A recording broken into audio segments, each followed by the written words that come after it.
So, welcome again, dear friends. I'm John, Father John Deere, and welcome to this Beatitude Center Zoom session with our special guest today, author Paula D'Arcy. You can find many other great upcoming Zoom programs at beatitudecenter.org. After our conversation, if anyone wants to stay on, I'll stay on for a few minutes for some further discussion. And God willing, we'll send out the recording link in a day or two. So let's begin with a little prayer. So I just invite everybody to relax and take a deep breath and just notice how you're feeling today. And let's all enter into the presence of the God of peace and universal love who loves each one of you infinitely. And let's welcome the risen nonviolent Jesus here with us.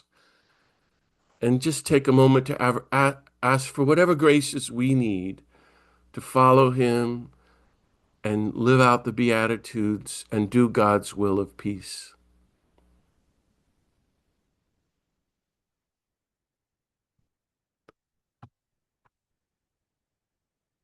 Beloved God, thank you for all the blessings of life and love and peace. Be with us now as we reflect on your call to follow the nonviolent Jesus and to live his Beatitudes and Sermon on the Mount. Bless us, disarm us, heal us, inspire us, enlighten us, and strengthen us to go forward, to be your holy beatitude people, your holy peacemakers. In Jesus' name, amen. So welcome again, dear friends. It's a great blessing to welcome the spiritual writer and teacher Paula D'Arcy here to the Beatitude Center. She's a writer, international retreat leader, and founder of the Red Bird Foundation, which supports the growth and spiritual development of those in need throughout the world. A former psychotherapist whose personal tragedy led her to reach out to others who were encountering grief and loss. She sponsored international gatherings of women and coordinates redbirdfoundation.org, which you might look up. She has many best-selling books. I'll read some of them. Gift of the Red Bird, Waking Up to This Day, Winter of the Heart, When People Grieve, Seeking with All My Heart, The Divine Spark, and Love That Beckons. I asked Paula to speak on the second beatitude. Blessed are those who mourn, they will be comforted. And of course, there's no reason to explain why, but for the record, it's just because the whole world is grieving what's happening to the world, from the U.S.-backed genocide in Israeli genocide in Israel, the Russian war in Ukraine, the wars in Africa, the horrific poverty around the world, and the collapse of democracy at home and the increasing authoritarianism and white supremacy, the ongoing threat of nuclear war, the reality of catastrophic climate change, and here at home in particular, the horrific ICE killings and raids and arrests, the killing of Renee Good in Minneapolis recently, and all the ongoing gun violence and executions and violence. Um, Not to mention the death of so many friends and loved ones. So we're all grieving this insane moment. And I thought that as Paula is reflecting, we could be with the Jesus who weeps over Jerusalem in Luke 19. And then we notice he takes action after that. It's very exciting. So, all my patient friends here, please join me and give a warm, rousing Beatitude Center round of applause to Paula D'Arcy. Paula, the floor is yours. You're very welcome here and you're among friends. Thank you. Thank you, John. You know, in preparing for this, I've spent months with Blessed are they who mourn, they will be comforted, which is not anything I've ever done before, is to really spend so much time with it. And one of the things I'm really aware of is that at the time of my own deep mourning, the world was stable, basically. The world was basically stable. My family was stable. And so everything around me could support me. And I think of how difficult this is today because nothing is stable. Everything is in flux. Everything's changing. And whether or not this works out one day, to be something that will be in evolution a great advance we can make, still going through this and going through grief as things are so uneasy around us is difficult. And we can talk about this later in the questions. But I just wanted to say that. And I also want to say that I realized that for the last portion of the last 35 or 40 years, I've spent so much of my time working in prisons and working in jails and working in countries that were formerly occupied or presently occupied, working with men and women from the Middle East, working with men, I mean, heartrending work, who were conscripted into the army when Hitler was in power against their will, and what they've carried for the rest of their lives, and how hard it's been to unpack their grief, and going to small churches, really, literally, some of them like in a wheat field, and going to places where I'm one-on-one in people's living rooms or in my living room with them and sitting around tables. And all of this to say that the need for us to be in solidarity with all people who are in harm's way in this world, all people who are on the margins, is has never been greater. I mean, it's never been greater. And I think if I have ever helped anybody in any of these situations, that's an inexplicable grace, but they have helped me. They have helped me. They have taught me what I needed to know. So, in taking a deep dive into Blessed are those who mourn, I found this saying by the poet Jan Richardson: grief holds strange graces. And it does. It's not the place where you would think you would find a grace. And when I went into my deepest grief, I was only in my 20s. I was happily married with a wonderful husband, a beautiful, almost 2-year-old daughter, Sarah, and 3 months pregnant with a second child. And we took a trip one afternoon and visited my parents in Massachusetts. And when we left 3 days later on our way home, we were hit by a drunk driver. And both my husband and my daughter were killed. And this is from my journal. In time, the healing came. I remember letting the grief speak instead of silencing it. And it showed me a way I couldn't find on my own. Those who mourn are blessed, because by going into the loss and the pain and the injustice and not avoiding it, you can be taken to a place where real transformation happens. And somewhere in my healing process, I heard a spiritual master from India say these words: beneath the suffering, the treasure. And the treasure being a place where you couldn't have gone on your own, something takes you there, a place where you recognize what could guide you. And I got the help of a friend who knows Greek, to help me with comfort. And some of the words from the Greek is to be urged, to be encouraged, to be invited, almost to be summoned, like your soul is summoned to something. Comfort isn't where you start, it's where you're led to. And that was true for me. Words of Wendell Berry: the path contains everything that you need. So again, for my journal, my life was a collection of events until I met the things I've been given to meet and sat with them in uninterrupted conversation. I began by asking, why is this happening to me? Why is life punishing me? Why is life so unfair? And months passed, and still I sat with something that was very powerful, that seemed to be working in me at a deep level, but I couldn't find my way on my own. It was a powerful place, however, because my questions eventually began to change. And now I ask of life, of God, what are you trying to show me? And I began to see myself. I began to see what I avoided in life and what I listened to in life. I began to see the way that I dismissed so many things. It's really difficult to stay with grief. And of course, in the beginning of grief, you must. I mean, the pain wants to be moved from the inside of you to the outside. So it wants to be given voice, it wants to be spoken. And now I asked myself, what are you trying to show me? I read the Dalai Lama.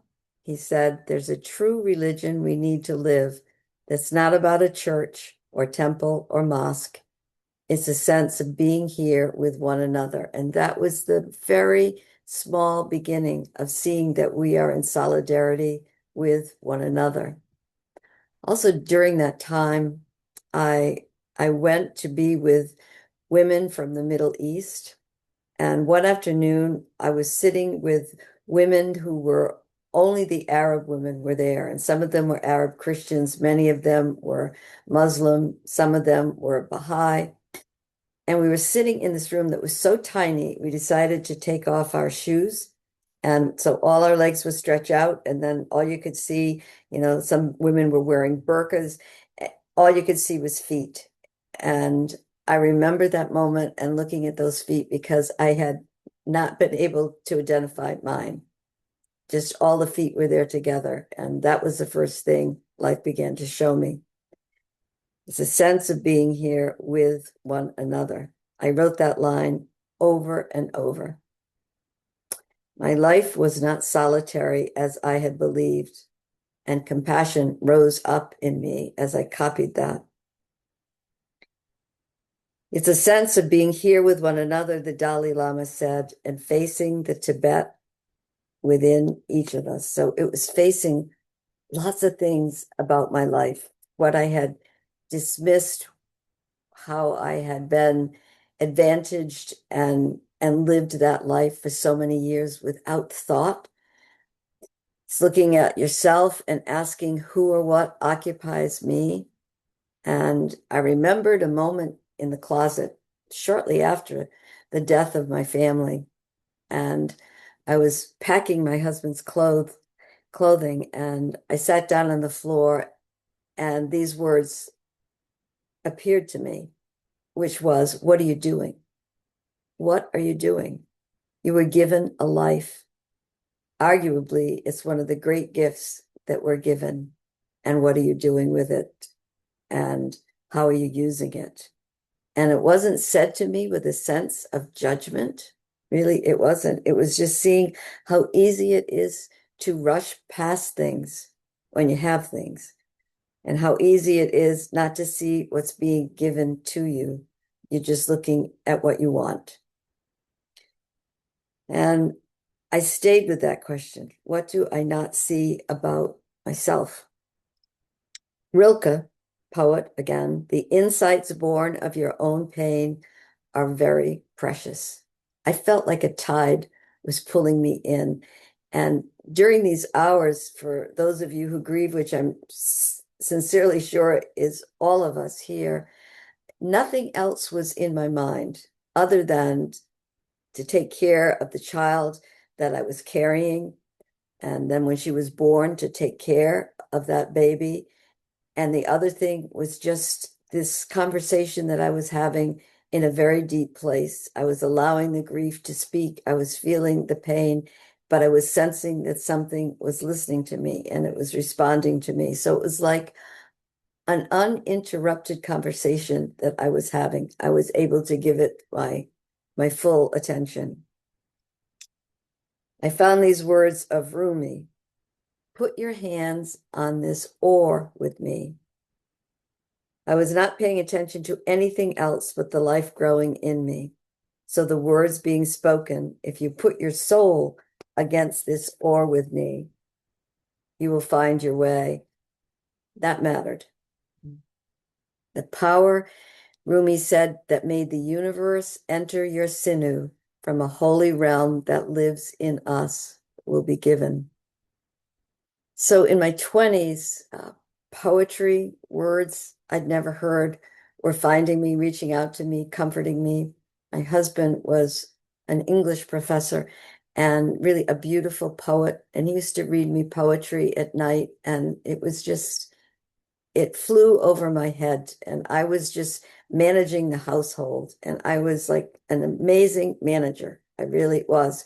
And so I was thinking of the crops in the big garden that he had planted. And I was thinking of the child who was our crop that we were raising, and that he read the poetry moved me, but I didn't understand it then. Now it had my full attention. We stand before a doorway every day and we choose.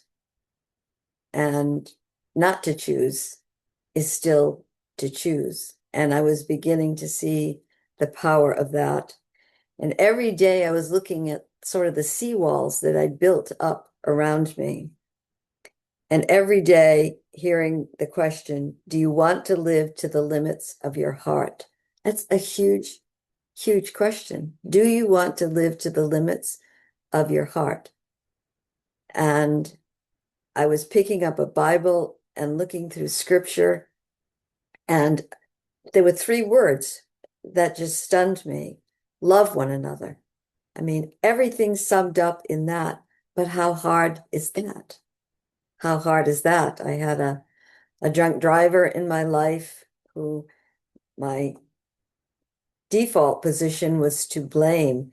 And I had people in my life that had been hurtful or betraying. I had people that I had hurt and betrayed, and just that simple love one another. Every day, do you want to draw closer? Interestingly, in working with the men and women from the Middle East, there was often times of just people shouting and yelling and really hating one another. They were, from these two ancient opposed sides.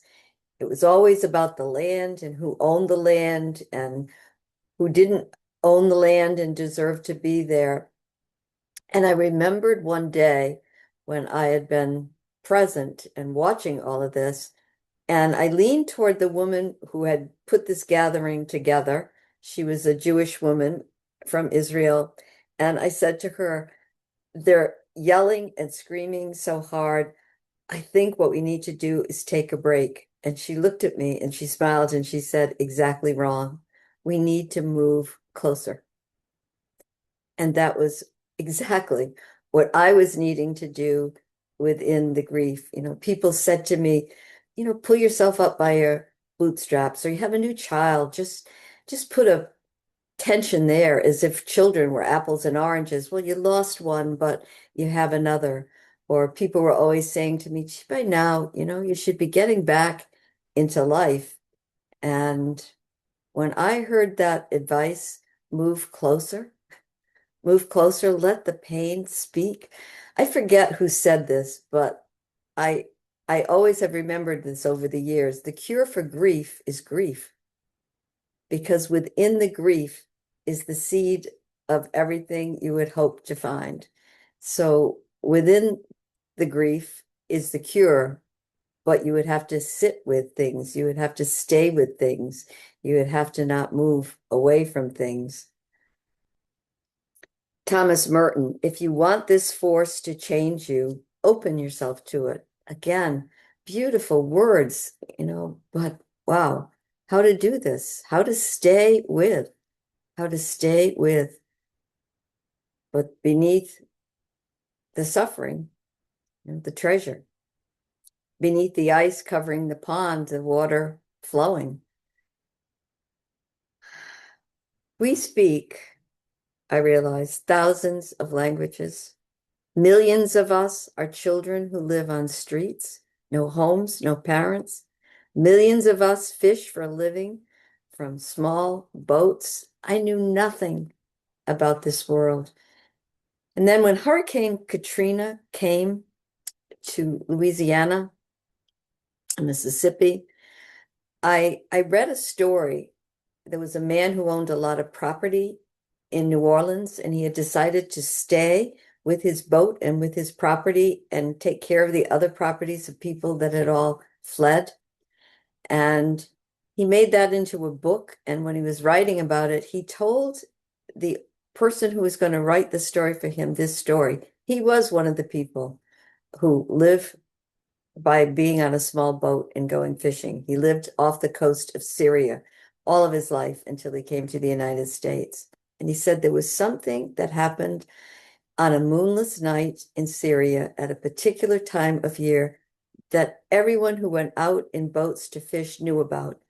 And boys, he said, would wait because when they were the age of 12 or 13 was the first time they were allowed to go for this event. So maybe 8 or 10 boats would go. It was moonless, so it was dark. They all had a lantern. They get out to the middle of the ocean and they formed a circle. And then they took their lanterns and they focused the light on the middle of the circle. And he said the first thing that we saw were the bait fish, and they came up to the surface. And then what we were fishing for came following the bait fish, and that was sardines. But the way that he described it, he said it was like a silver circle that was going round and round and round in the water under the gleam of the light. And he said it changed us. He said no one spoke. Nobody said, be quiet. You couldn't speak because you were seeing something that was so beautiful. And when I heard this story, I related it to the grief when you can sit with it and wait for what is beautiful to be brought to your attention, for what will lead you to be brought to your attention. He said that the men all said that if they weren't paid for bringing in the sardines, which was what brought in most of the money they needed for the whole year, if they were not paid for it, they would have done it anyway. So the question, how to be here, seeing what is right before us that is willing to speak to us, seeing in solidarity and in love the river that's running beneath the pain has something to teach.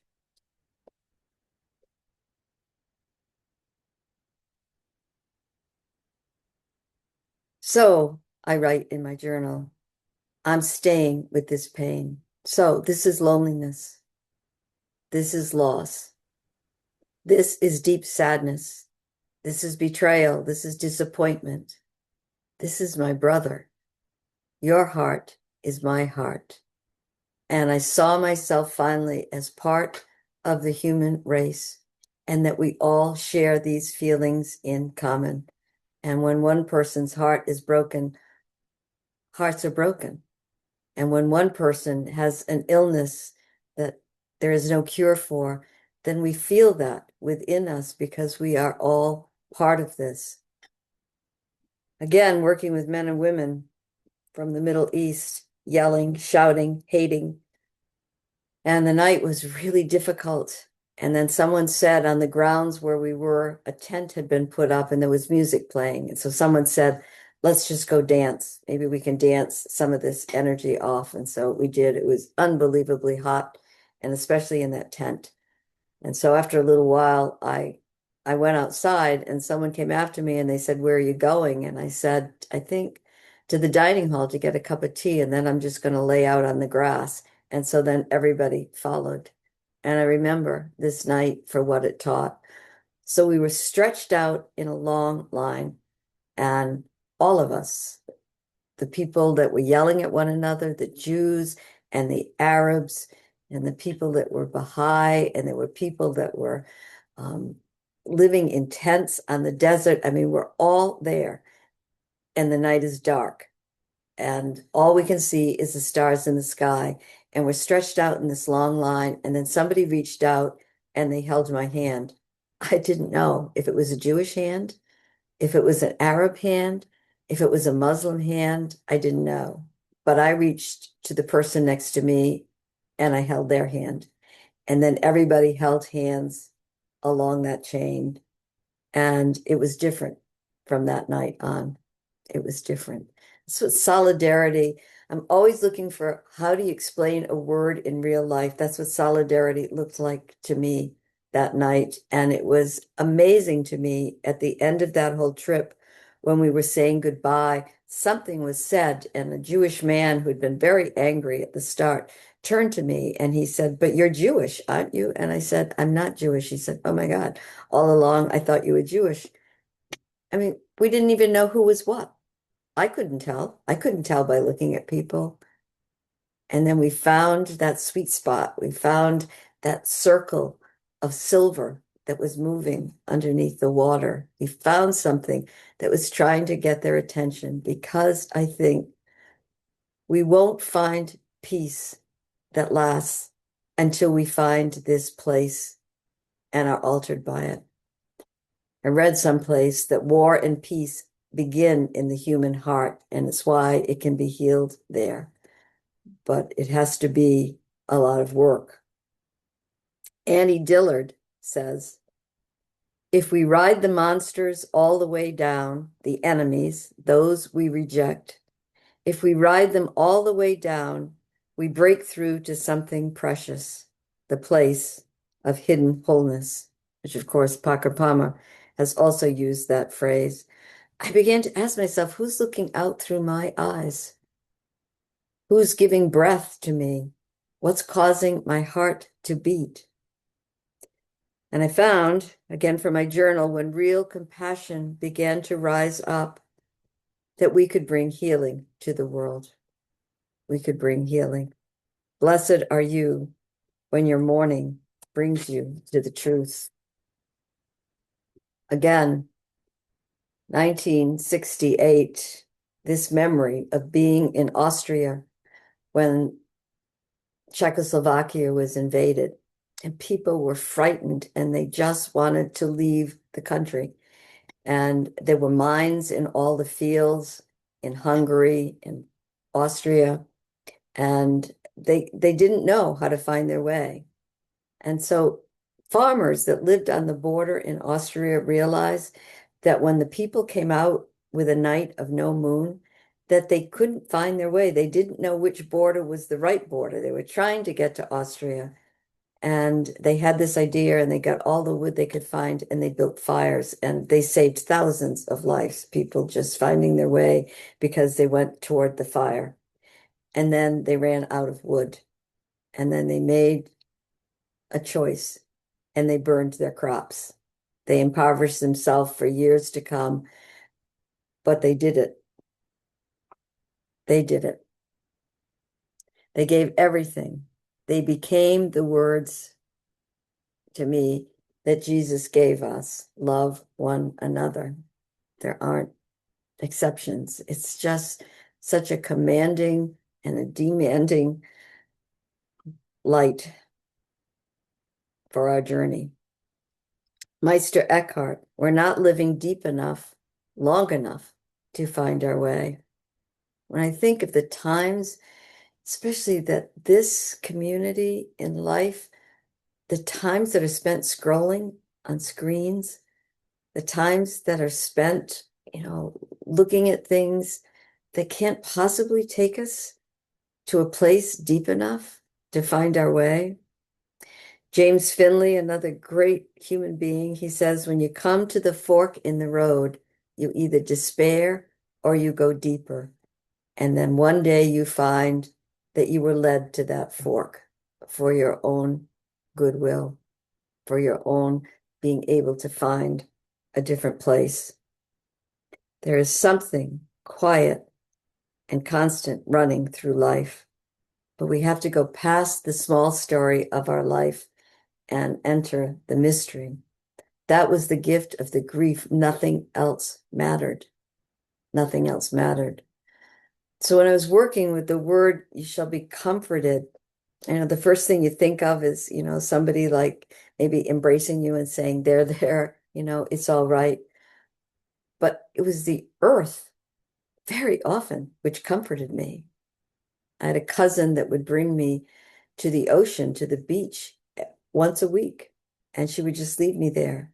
And I would lay down and I would put my feet close enough to the water that when the wave came in, it would wash over me. And it was a long while before I realized that water is alive and I am being comforted by a mother, by the earth. And then there was a time when I took a trip and I went by myself. My parents gave me a car and I was still pregnant at the time. And I was just looking for, I didn't know what. I didn't know what. And whatever it was, I didn't find it on that little trip. And I was driving back home. I was in Western Massachusetts at the time and I stopped at a rest stop and I saw a river that ran behind the rest stop. And I climbed down the bank and I just put my hand into the water. I don't know why my hand went into the water and a peace filled me. And I realized again, the water is alive. Something, if I open the smallest bit, if I give the brush of agreement and willingness, something is showing me that there is something deeper than what I was going through. And that was a love that exceeded everything. Tagore, poet, God's soul and our soul are like two lamps shedding a single light. So today, I mean, present day, right now, there are these Buddhist monks that are walking 2,000 miles all around this country, some of them barefoot, but they are walking for peace, no agenda. They're just walking with compassion. They're not proselytizing. They're not benefiting by this. It's not political. They just decided to do this. They left, of all places, Texas, Fort Worth, Texas, and they're making their way. And a man from Austin, a man named Cy Long, decided to take a film of the monks as they walked, and he wrote a song to play underneath it. And these are some of his words. I vowed to walk for peace. I carry hope in fragile hands. I walk for those who lost their way, for every soul who bears a scar. Walk with us, wounded world. Let mercy be the only sound. We carry peace and open hearts. If every soul would take one step, the world would heal beneath our feet. Peace is not a distant kingdom. You don't heal by closing eyes. You heal by standing where it hurts inside. Peace begins where we choose to stay.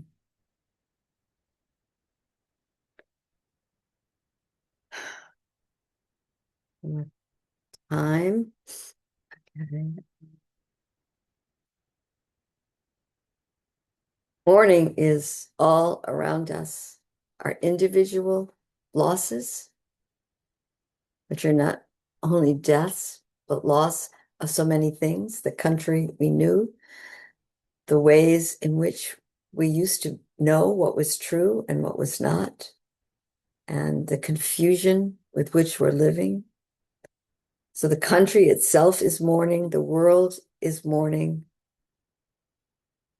and we're finding our way. Stephanie Saldana, who's a wonderful, wonderful young writer. She was in Lebanon and she was covering a story on Palestinian refugee camps. And there were soldiers everywhere. She describes it. There were babies screaming. She says, in the same space of time, I could be at home reading a book or going to a gala at the Met. Nearby, somewhere, or on the other side of the earth, a man is being shot, a child is starving, countless countries are occupied. Genocide is happening. While everything in front of me at home looks so still and quiet and even, for a brief moment, even beautiful, I realized I was turning away. We are turning away from something inside of ourselves. And all the conflicts we want to avoid press up against us. The comment I hear so often from people is, I can't even hear about it anymore. I can't watch the news. It's too overwhelming. And I understand that. And I don't think a continuous diet of that really supports anybody in a good way. But we need to hear it. We need to hear it. Those Muslim women, those Arab women who sat with me the day I couldn't figure out which were my own feet. At some point, I just said to them, how could we help? Is there a way we could help? And I will live with what somebody immediately answered. They said, be our voice. Be our voice in this world. There are so many people that need us to be their voice. And so we must know in some way what it is the world and us with the world are suffering. This we must know. And if you want a way to do this work in your own heart without becoming overwhelmed, you have to do that deep dive and hear it from the place where love is living underneath our sorrows, underneath our sufferings, and go to that place and you meet the outer world with your inner world. And then you pray on that, and then you know what it is yours to do. As I was turning away, as we have turned away from something inside of ourselves, all the conflicts we wanted to avoid. In northern Iraq, this is again Stephanie Saldana. She's near Mosul. She goes to the town of Karagosh. People in that town, 44,000 people in that town fled in 2 days because ISIS were coming and they didn't want to be there. The priest in the town said we left with nothing, an entire world left on those 2 days. We left on the single road out of town, crammed with cars, houses emptied, the bells of the churches ringing to urge everyone to leave. Karagosh, a world entirely there and then vanished.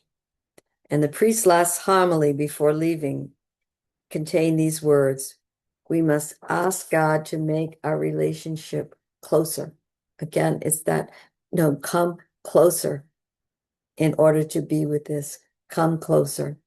And the world continues as though nothing at all has happened, he said. The killing, the profiling, the genocides, the injustice, the disappearance of cultures. Those who mourn will be comforted. We don't shut down and get comfort. We stop feeling. Thousands of children dying, and our capacity to feel pain lessens. Things happen that we can't ignore, but we ignore, and we keep the suffering of the world at bay. And then the monks show up, walking for peace. That's a moment speaking to us. Grief is a moment speaking to us, if we dare to listen. Very different from our usual concentration on the evil that's swelling up everywhere. It's the love we need to know. It's the love that changes perspective. Love is always trying to break through. Losing what you had opens the door to what you really have. I lived it. I lived it. And the grace is so inexplicable when that happens, how it just flows through you and gives you courage for the next day or courage for the next trip. When you're truly comforted by the light of that love, you become one with all life. That's what's given. You just become one with all life. Blessed are those who mourn. Grief opens a world one I'd never known or imagined. When I was staying with the suffering, I was still attached to the story of my life, where I lived, what had happened to me. How could this happen? The losses that were there. And it has to be said for a while when grief is fresh. It must be told. When I told it over and over again, I was still trying to believe it. But grief is like a crucible. And when you put elements into a crucible, they either will melt or they'll harden. They'll expand or they'll contract. And the people who I met in the tent that day, who danced and then laid down and held hands, they were now melting. After the suffering, the blessing and the comfort to go further and to know the love that says, love one another, love one another. Comfort comes in inexplicable ways. This is an excerpt from John Muir, the great environmentalist. The sun shines not on us, but in us. The rivers flow not past, but through us. Flowers bloom in our bodies as well as our soul. Earth comes to comfort. Sun comes to comfort. Love comes to comfort and to open our eyes. The Dalai Lama, we keep trying to change the world without first letting a deeper love take root in us. When I reached my hand into the water on that trip in the depths of my grief, the peace that rose up in me, the compassion that rose up in me, pure gift. After the suffering, the awareness, and the journey that felt so solitary was not true. Our lives are stitched together. We can't do anything to someone else that is not felt in us. Compassion from my journal comes like a rising in the heart. And the treasure is not gold or silver, but a comfort so deep it can strengthen you, guide you, change you. It summons you. It invites you to the kingdom that is already here. One question that I'm asked probably more than any other question is, how did you do it? Like, how did you go through the size of that loss and come out of it whole? I mean, how would I know? How would I know? Except that something did that in me. And that seed is in every tree, it's in every crop, it's in every human being, that seed, and that's the summons. Again, the song for the monks. We walk for those who still believe that love is stronger. One sacred flame, one breath that carries every name. Through night and dawn, we walk as one. Walk with us, O wounded world. Lay your burdens on the ground. Let mercy be the only sound. Walk with us through grief and fear, through broken dreams and shattered trust. We carry peace in open hands. We plant compassion in the dust. And Mary Oliver, it's a serious thing just to be alive on this fresh morning in this broken world. We're part of the great human journey toward awakening. And Gerald May, love is a knowing that grows within one's heart and directs the substance of your life.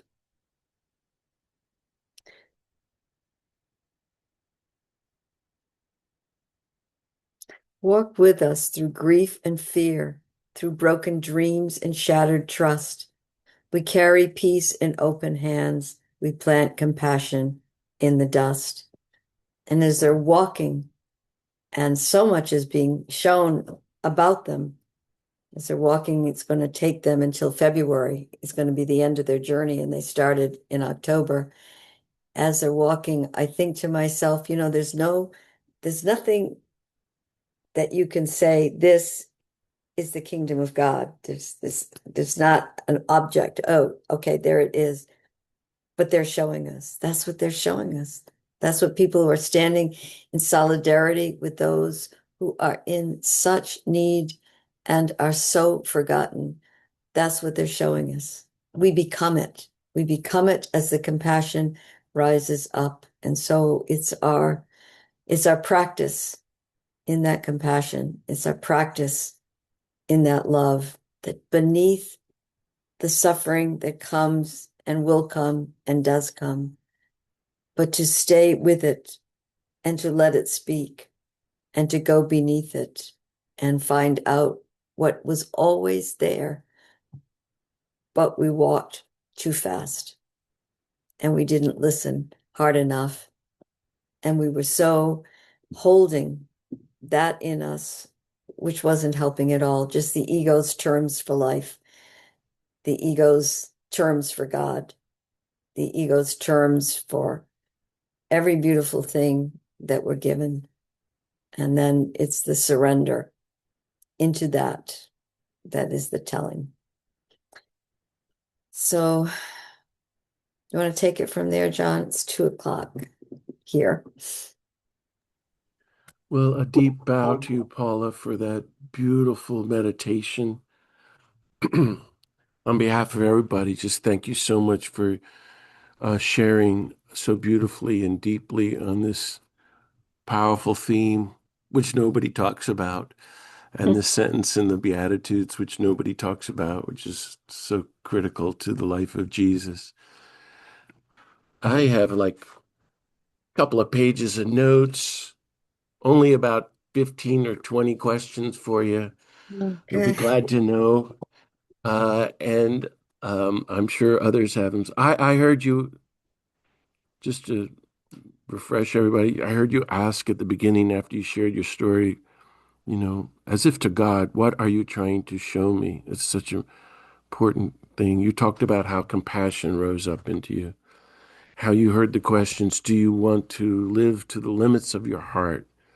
Do you want to draw closer? And you spoke of moving in closer to grief and opening yourself to it and letting that take you into love for one another. I love the line, go past your small story deeper into the mystery. It sounds like something Jim Finley would say. And how the women told you to be our voice. And you talked a lot about taking the deep dive.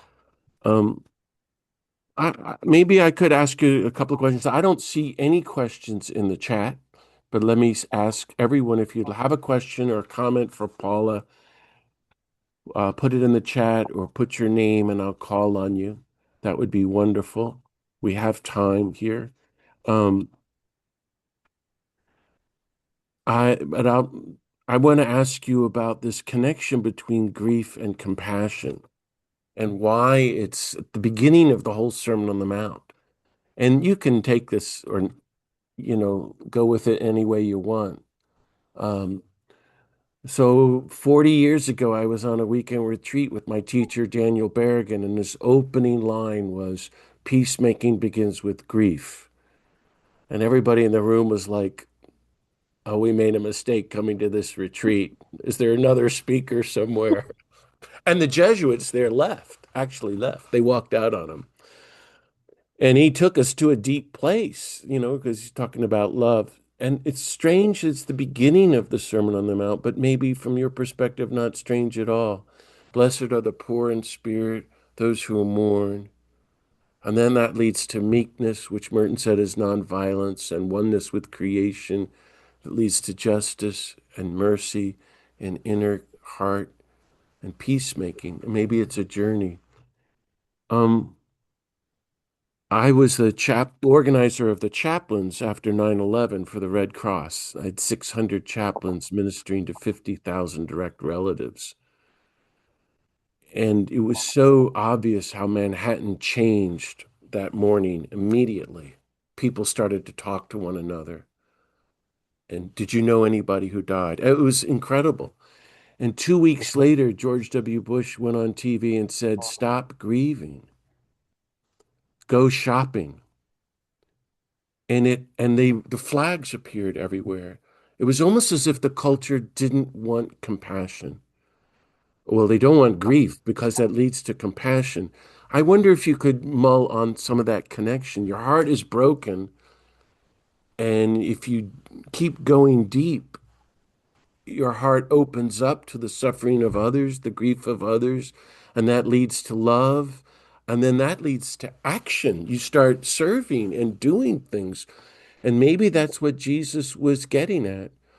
Um, this has been very important for me my whole life. And that's why I'm asking you this question.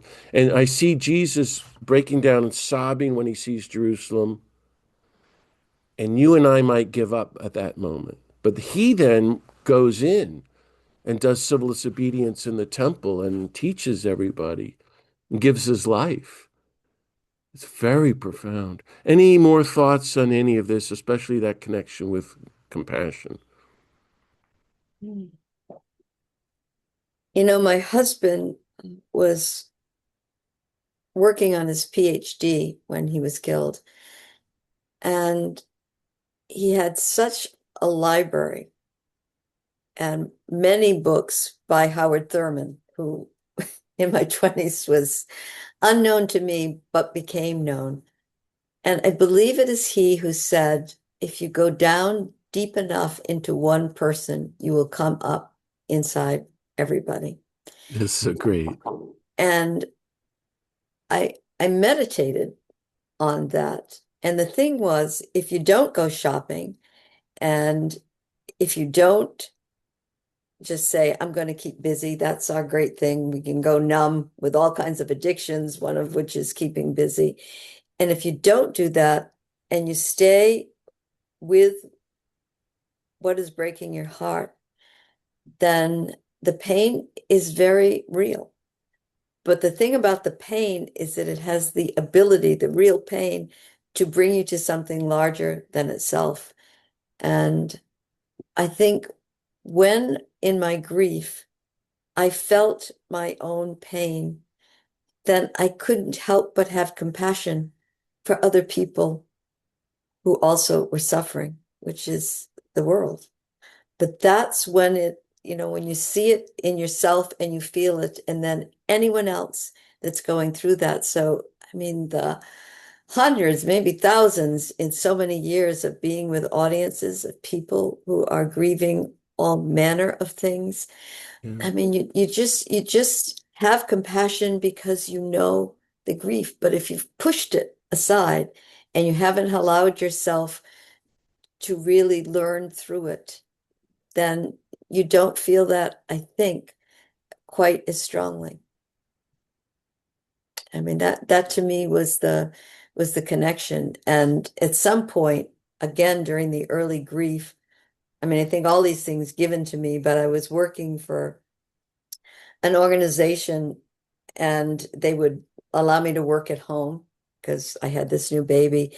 And they had letters from all over the world that needed to be answered.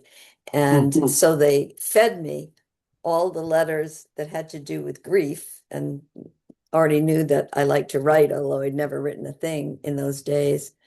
And so I'm sitting at my dining room table, a table my husband was a great carpenter, had made. And I'd been sitting on it months before, just with my head on the table, weeping. And now I'm opening these letters, and it was somebody's heart was broken in South Africa, and somebody's heart was broken in South America, and somebody's heart was broken in Thailand and Cambodia. And it did something to me. And I Wow. said, our hearts break in the same way, and people are really suffering. Mm. People are really suffering. So that was my connection to that. But I think I felt first the compassion that was being given to me in so many different ways, by so many different hands, and just by the long, long, long hours, only in conversation with God. Show me, show me, help me,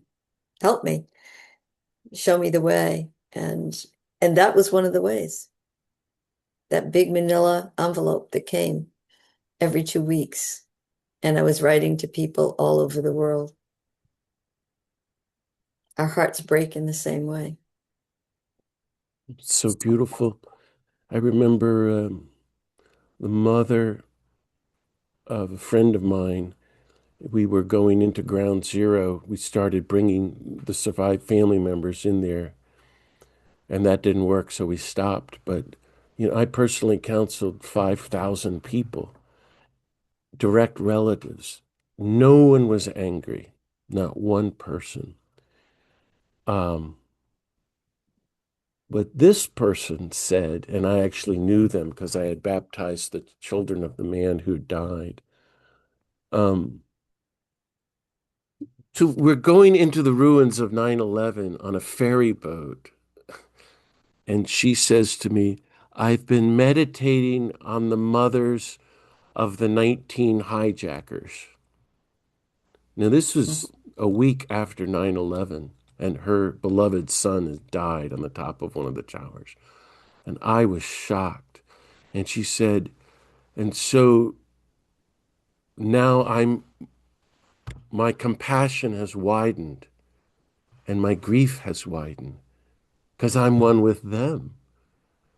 That was a very profound teaching. She was in a much deeper place than so many. I think that's what you're getting at. I think. I'm wondering if you could say, we got a couple of questions now, but say a little bit more about the second half of the Beatitude. They will be comforted. Who's comforting? And I was so intrigued when you said Mother Earth and the ocean comforts us. But now you've also said God was comforting you because you were asking the question and you felt like you were being heard. But then people were comforting to you too. I just wonder if you had any more thoughts about that mysterious line. It's kind of like what goes around, comforted, goes around, comes around. If you don't mourn, you won't be comforted, would be the opposite of that. Mm.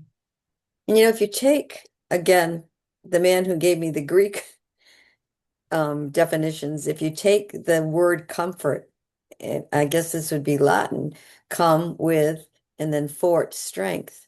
And so it allows a certain strength, but you have to receive the comforting because Hmm. initially I wanted a rescue, and so don't most people. And I wanted a God who, would have stopped the speeding car and would have found a cure for the disease, and that, innocent people wouldn't be hurt. I mean, I began there.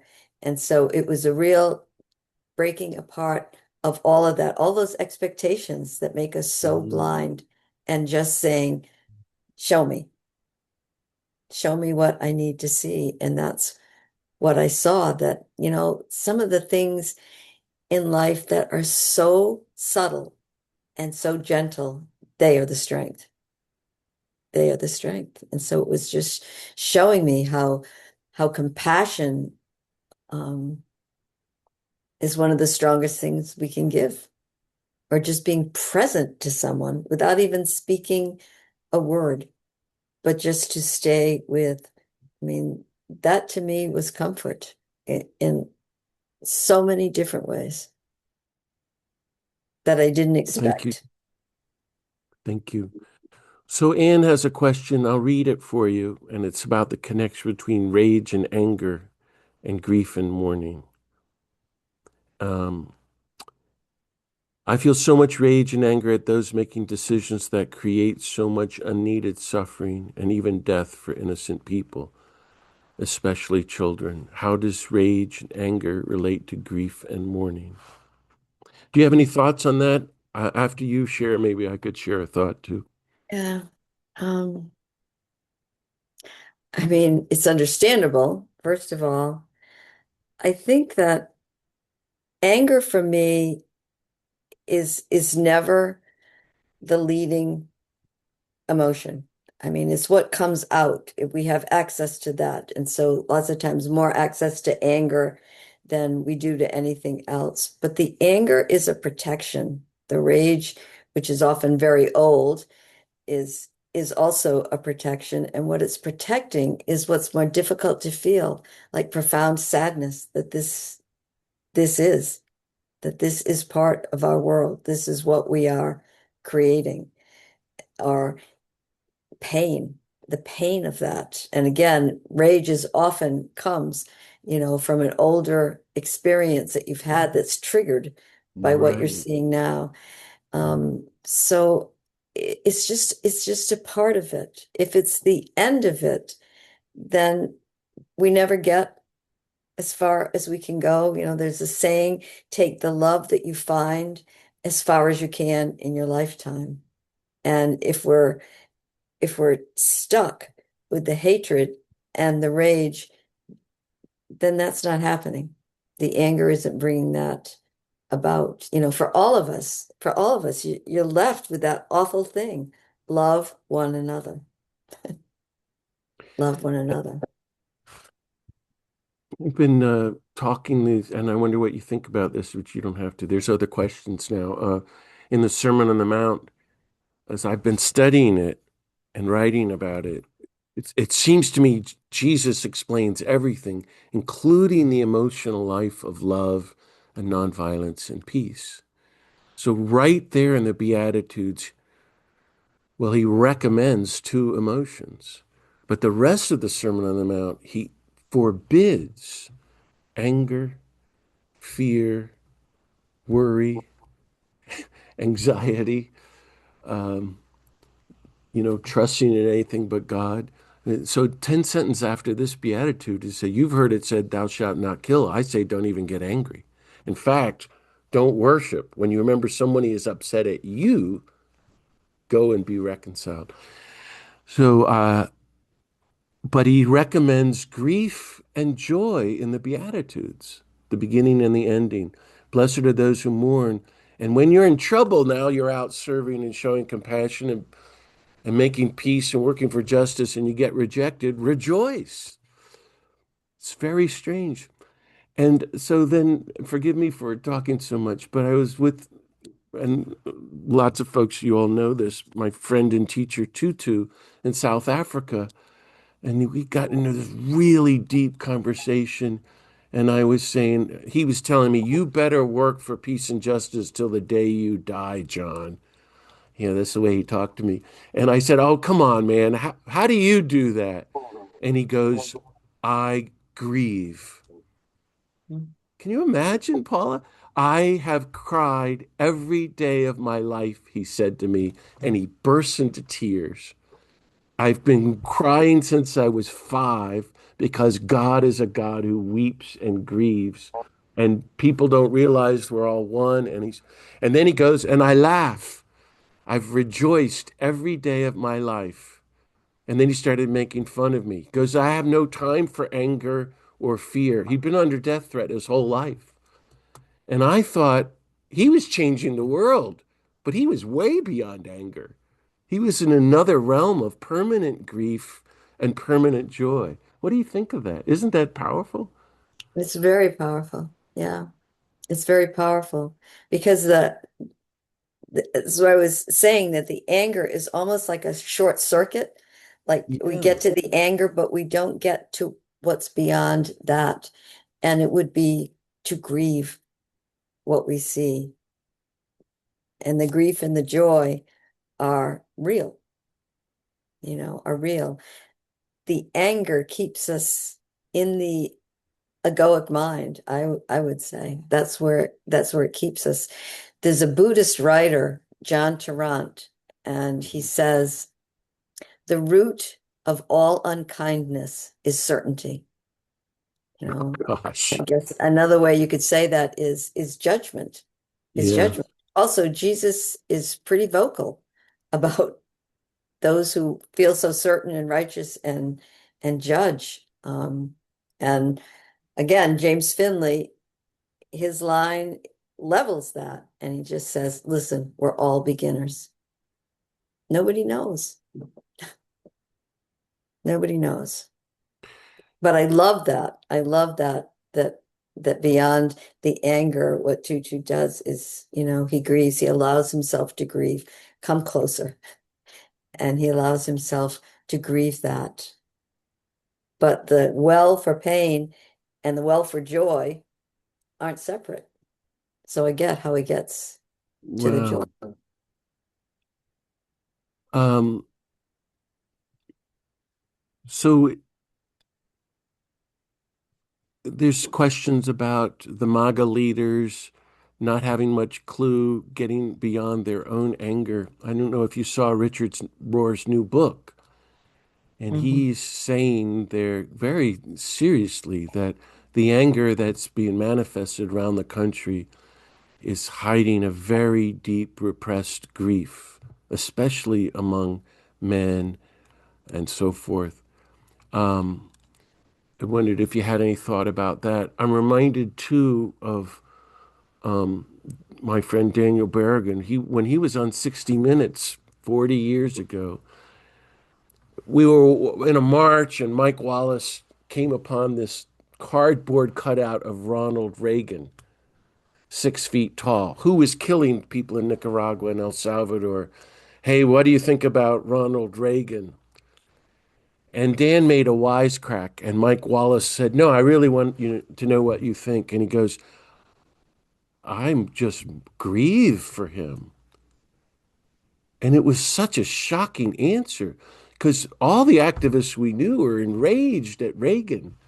And Dan was talking about, I mourn for Reagan, who's, I didn't even ask what he meant by it. Uh, and I thought Tutu was getting the grief of those who died, but the grief for those who are doing the killing and oppressing, he's grieving for them. And that's what Dr. King and he were trying to do through their movements of freeing the oppressed and the oppressors. Um, and the power of grief to help all of that. Any thoughts on any of that? Um, yeah, I mean, because grief has been such a part of my life, I not always, but tend to understand that it's behind what I'm seeing. We used to say in graduate school, the bigger the front, the bigger the back. And so the more Say that obnoxious, again. Say that again. the bigger the front, the bigger the back. So if you see What does that somebody mean? with outrageous behavior and, whatever they're doing in very bold and large ways, then it tells you that behind that, someone's frightened, somebody's acting out of pain, which of course half of the world, is. And so when I look often at things, I think we don't get to the other side of the grief. We just don't get to the other side. We don't even get to the grief. We stay with the anger. And if you just take, I don't know, several days or just one day or one 4 hour period of what comes into your feed, it's just it's anger, it's snarky things that are being said back and forth. It doesn't help. It doesn't No, help. And things have to be expressed. I get that. But if it's the only thing that's being expressed, because we have our own work to do, we seriously have our own work to do. That was part of what I learned as a young woman. I thought I had all the answers. And I heard a man giving a retreat online once, and he said, when you walk into a restaurant, you don't come with your own menu and give it to the wait staff and say, this is what I'd like to eat and how I want you to prepare it. But he said, but we do that with life all the time. I mean, this is what I want, and this is the way I want it. And we have to see that in ourselves. And I'll just add this. I was invited to be with a group of mothers in inner city Philadelphia. This is several years ago. And they all had boys, sons, grown sons that were murdered. And I thought, oh my God. And the first half of the day that I was with them, they stood up one after the other and they just told their story. And I mean, they wailed, and the pain was so wrenching. And I mean, so it's lunchtime. So the leader of that group comes to me and says, after lunch, we're going to do something that probably you won't understand, but just trust me and go with it. So after lunch, the women all went into another room and they came out and they were going to have a fashion show. And I said, you kidding me? A fashion show? After all this grief and everything, that seemed like superfluous. It seemed frivolous. I mean, it seemed crazy. But they were wearing all the costumes of their native countries, like Ghana and Nigeria. I mean, the colors, so unbelievable. so rich, so beautiful. And as they were just now walking out the aftermath of all that wailing by all that beauty. And then the same woman comes and sits beside me again, and she said, "Okay, and before we leave, now we're going to do something else. And this also probably will surprise you." And she grabs me by the hand, and somebody's already beating on drums and they're singing in a foreign language. And we start to dance, and we all dance together. And we danced for an hour or two, and then we hugged one another and we left. You know, it's so easy to think that if you're grieving, then everything should tie up with a bow. It doesn't tie up with a bow. It's just the expression of it in every way it needs to come, the acknowledgement of it, the absence of judgment of it. And then you can move to what's underneath that, which is joy often and beauty and dance. So, Wow, that's beautiful. Friends, if you're listening, you're very welcome to ask Paula a question. If you would want to go down to the bottom where it says react, you can click on the raised hand and I'll call on you, or you can go into the chat. I wonder, Paula, if you could say a word, you don't have to if you don't want, about Jesus living out this beatitude. So by that I mean, he seemed to have practiced and embodied everything he taught. And so, how does Jesus comfort those who are mourning? And I think of that incredible story of the widow of the mother in Name, the little town of Name, and they're carrying the casket of her son, and she's wailing, and he can't take it anymore, and he raises the boy. Or Jairus's daughter, likewise, and gives him to the father.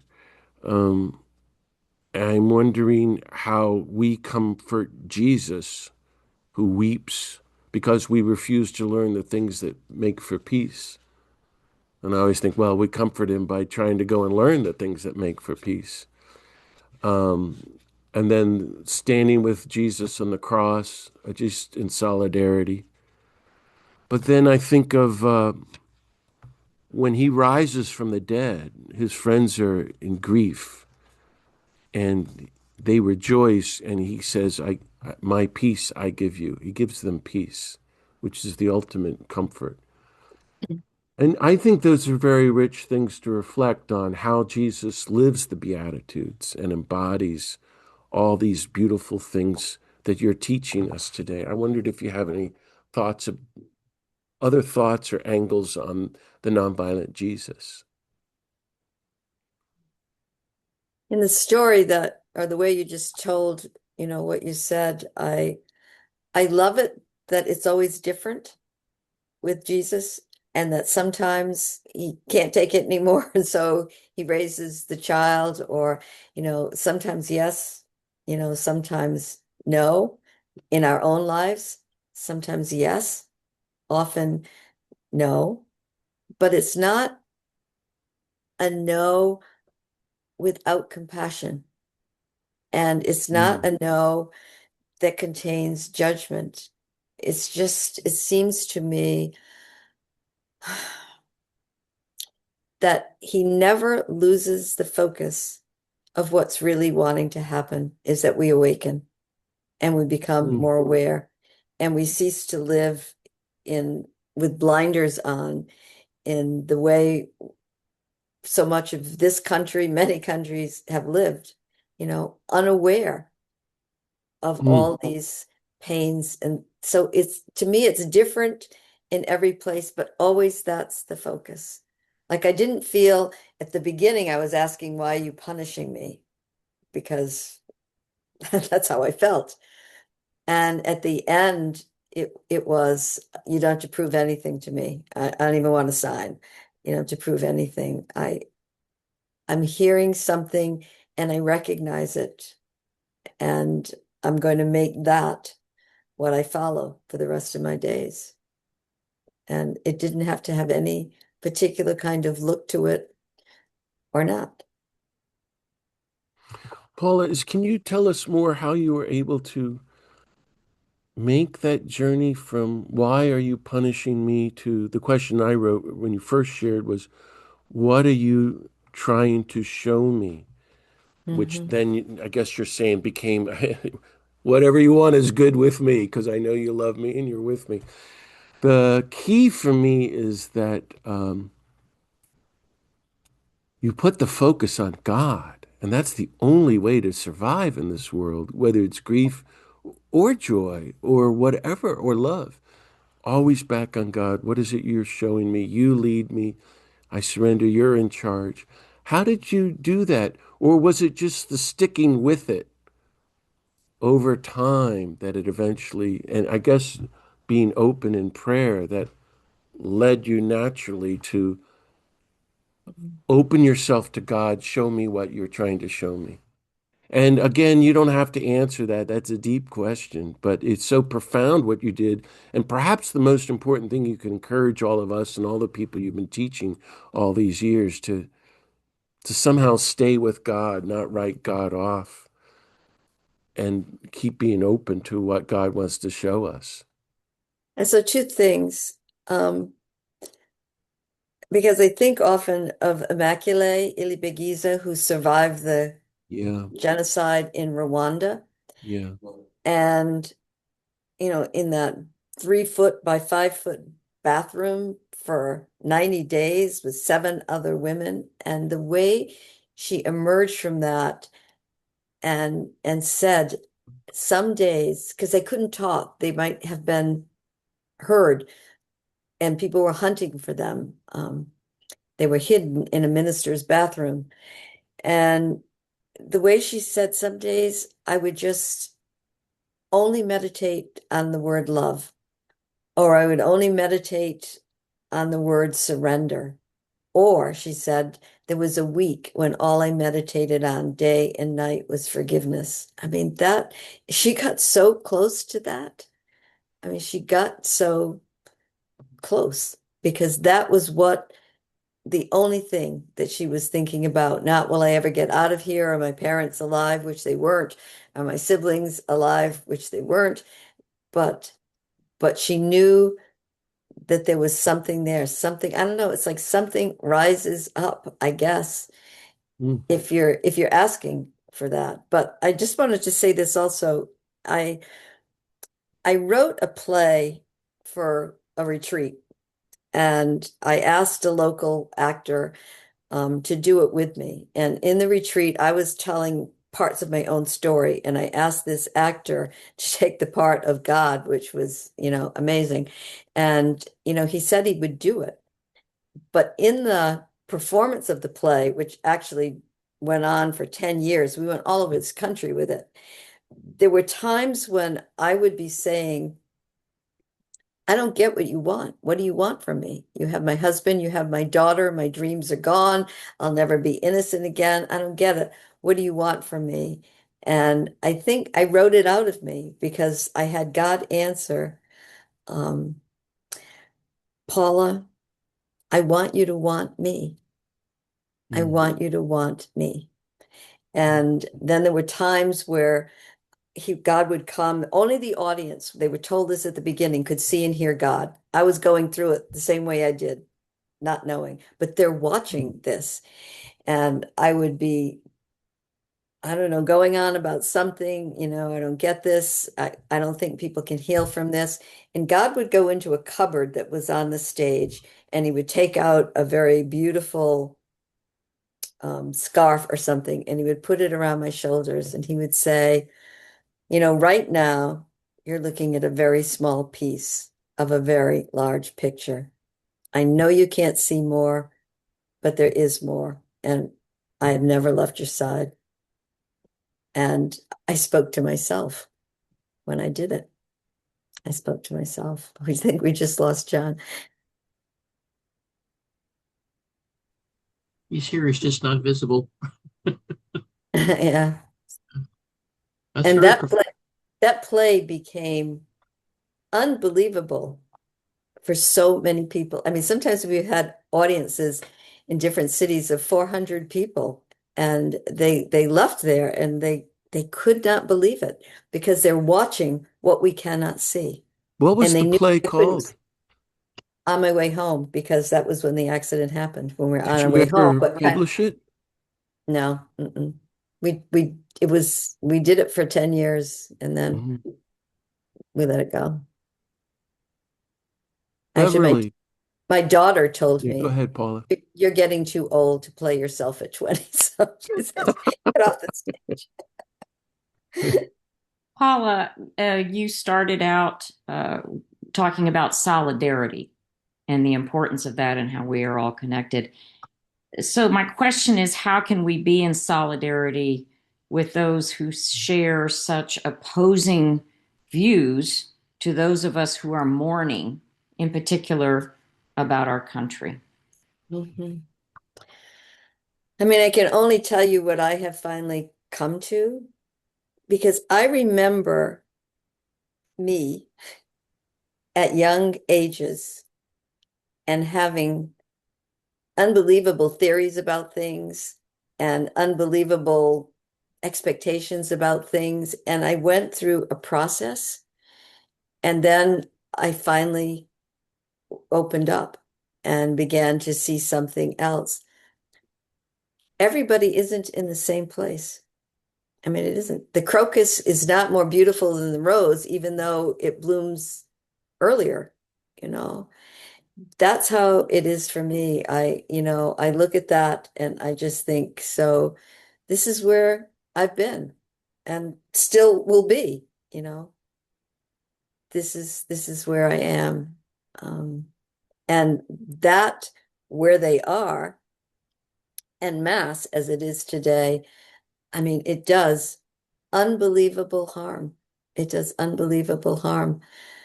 But also there's the issue of the people that don't speak up, that could, and their fear and their fright and their thinking they will lose really the things that feel good in their life and stuff.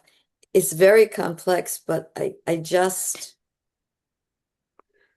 understand that as showing me this is human nature. This is where we can be, and this is what needs to be, changed. Which ironically is, I think, why that play was so moving for people because now they could see it. They could see God cared. They could see God, was trying to comfort me, but I wasn't having it because it wasn't my vision of God. It wasn't my version until it became my version. So, Mm, it's so powerful, Paula. Um, you It's so beautiful question about solidarity, and thank you for talking about it. I love again that the first thing you were talking about was how you took your question to God, or you turned to God, or at least you remained open to God. And I think, Beverly, that's the answer to everything in terms of how we practice solidarity. How do we love one another? Okay, God, how do we love one another? We just have to ask God every single day. Every question we've got, take it to God. That's what I'm taking from Paula today. And and we that's pray. still my practice. That's Yeah. Well, do you want to say more about that? Because I think that's it. And we need to talk about that more and more. And that's about getting out of yourself, too. Like, I know what to do. It's all I, me, mine then. But we pray for people. We love people. We're nonviolent to people.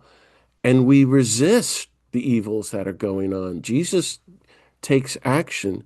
But say a little bit more then, since you said that's your practice, about how you keep taking everything to God. And while I got you on that point, Paula, you were encouraging us to be a voice, which is critical. How did you go from all the horror that you went through, doing this deep inner work, and then you become a writer and a speaker and a teacher really around the world, and a spiritual guide for so many people? You really became a voice in ways you could probably never have imagined. How did all that happen, too? you know, I don't know, except that I understand that all along the way, it was the invitation came to me. It was nothing I sought. I mean, it to stand in front of people and speak, horrifying. One of the Yeah. last things that happened before we were married, my husband had written this gorgeous prayer. And he said, I think we both should say something, and I'm going to use this at our wedding.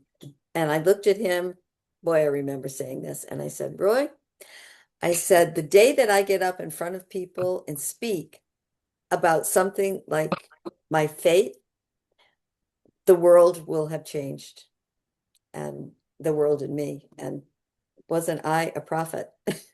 Yeah. But it wasn't part of me. But, I think the first time that I spoke, I was with Norman Vincent Peale, and it was a retreat for people in ministry. And Wow. the response of them, I mean, it was so overwhelming, and I had no idea why.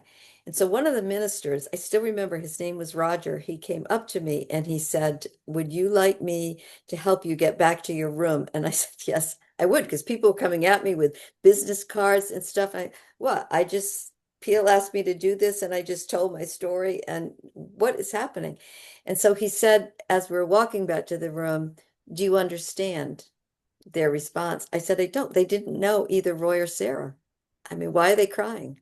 I don't know. I mean, that's how naive I was. And he said, because loss and faith and coming so close in surrendering, he said that's a human passage.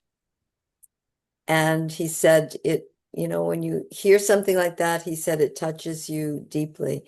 And so he said, you're under no obligation with all these business cards. And I said, well, I'm going to think about it. And when I thought about it, I thought, I'll just answer these 4 or 5 and go to those churches. And it just simply never stopped. Because somebody Yeah. in that church belonged to another group, belonged to something, and it never stopped. Maybe God was trying to answer your question. What are you showing me? Did you ever like, Yeah, I and think. God still is. God has, maybe she knows what she's doing. It's not our way, but you've helped an awful lot of people, and it's so beautiful. Um, Maybe we're about an hour and a half in. So maybe we're at the end here, and I don't see any more comments or questions. Um, so, uh,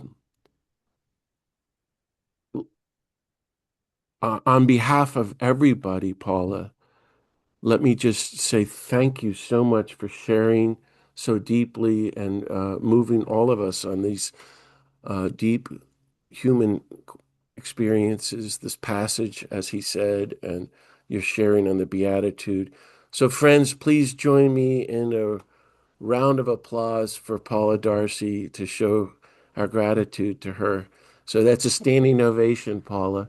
Do you have any Thank last words of encouragement or thought for us as we go forward? you. And I can give my commercial announcements while you think about that. Okay. So, thank you, friends, again for being here. I just wanted to about what's coming up next month on February 14th, Valentine's Day. I have Reverend Charles McCarthy coming on to do a Zoom. Really one of the greatest teachers of nonviolence in the whole world. This is the first time he's doing a Zoom for us. I really encourage you to be there. I've heard him 45 years ago and he changed my life. Then in early March 11th, I have Ched Myers, the greatest living scripture scholar in the world, hands down, in my opinion. And he wrote the masterpiece commentary on the Gospel of Mark, and now after 25 years, he's published a masterpiece commentary on the Gospel of Luke. So he's going to walk us through Luke. And then on the day before Palm Sunday, March 28th. Helen Prejean and I are going to have a conversation about Holy Week.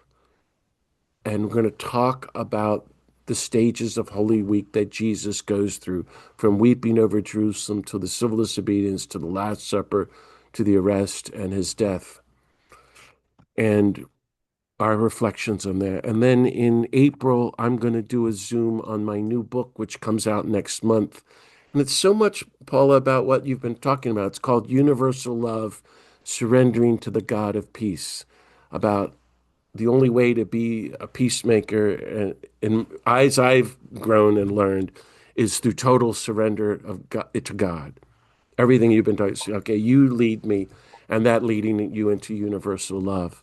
So with Orbis. Also, the podcast is happening. I hope you all continue to enjoy the Nonviolent Jesus podcast.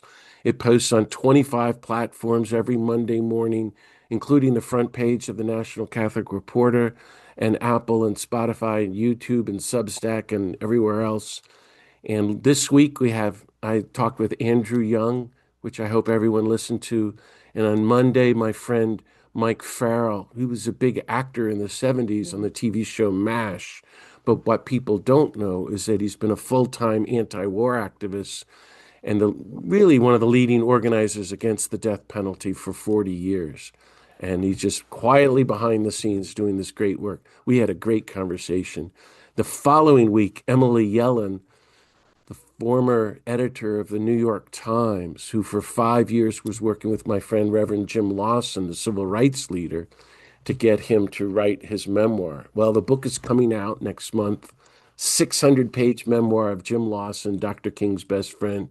It's incredible. It's called Nonviolent. And I did a podcast with her. Paula, maybe someday you'll do a podcast with me. It's just a 30-minute phone call. We'd love to. Okay, great. Um, so on that note, we're going to sign off and I'll end the recording and Paula's going to bow out, but anyone wants to stay on can.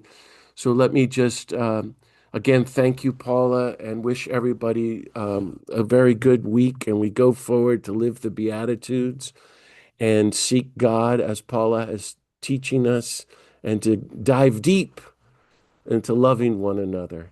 So I wish everybody a really good week and keep on following the nonviolent Jesus and living out the Beatitudes.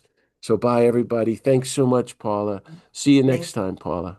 Okay. Thank I'll you. be in touch, Paula. Okay.